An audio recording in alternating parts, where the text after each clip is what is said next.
ഈ photo post ചെയ്യുമ്പോൾ ചിലരിങ്ങനെ ചോദിച്ചാണ് ഇത് എങ്ങനെയാണ് ചെയ്തിരിക്കുന്നത് എന്നുള്ളത്. മൊബൈലിലാണ് ഞാനിത് ഡിസൈൻ ചെയ്തിരിക്കുന്നത്. ഇതിനുവേണ്ടി ആദ്യം ഗാലറിയിലേക്ക് പോവുക, ആവശ്യമുള്ള ഇമേജ് സെലക്ട് ചെയ്യുക. ശേഷം ആ ഇമേജിൽ നമുക്ക് ആവശ്യമുള്ള ഭാഗത്ത് ലോങ് ഹോൾഡ് ചെയ്യുകയാണെങ്കിൽ അതൊരു സ്റ്റിക്കർ രൂപത്തിലേക്ക് മാറി കിട്ടും. അതിൽ സേവ് ആ സ്റ്റിക്കർ കൊടുക്കുക. ആവശ്യമുള്ള അടുത്ത ഇമേജിലും അതേപോലെ ആവർത്തിക്കുന്നു. ശേഷം ക്യാൻവ ഓപ്പൺ ചെയ്യുന്നു. അതിൽ എനിക്ക് ആവശ്യമുള്ള രീതിയിലുള്ള ക്യാൻവ സെലക്ട് ചെയ്യുന്നു. ശേഷം നമുക്ക് ബേസിക് ആയിട്ട് വേണ്ട ഇമേജിനെ ഇമ്പോർട്ട് ചെയ്യുന്നു. അതിനെ നമുക്ക് ഇഷ്ടമുള്ള രീതിയിലേക്ക് അറേഞ്ച് ചെയ്ത് വെക്കാം.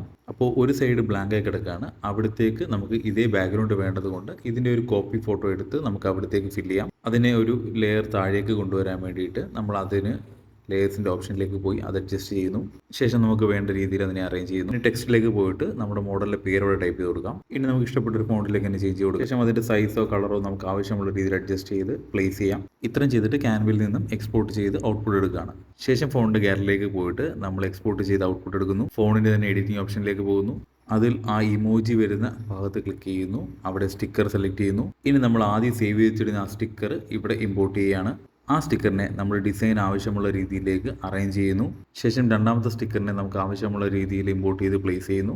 അത് സേവ് ചെയ്തതിന് ശേഷം അതിൻ്റെ ഇൻപെർഫെക്ഷൻസിനെ മാറ്റാനായിട്ട് ലൈറ്റ് റൂമിലേക്ക് ഇമ്പോർട്ട് ചെയ്യും. ലൈറ്റ് റൂമിൽ റിമൂവ് ടൂൾ ഉപയോഗിച്ചിട്ട് ആവശ്യമുള്ള ഭാഗങ്ങളിൽ വേണ്ട കറക്ഷൻസ് ചെയ്യുന്നു. ശേഷം നമ്മുടെ ലോഗോ ആഡ് ചെയ്ത് എക്സ്പോർട്ട് ചെയ്യുന്നു. അപ്പോൾ നമ്മുടെ ക്രിയേറ്റിവിറ്റി അനുസരിച്ച് ഇതുപോലെ എത്ര ഇമേജസ് വെച്ച് വേണമെങ്കിലും നമുക്ക് ഡിസൈൻ ചെയ്യാം. വീഡിയോ ഉപകാരപ്രദമാകുമെന്ന് കരുതുന്നു. അടുത്തൊരു വീഡിയോയുമായി വീണ്ടും കാണാം. ബൈ.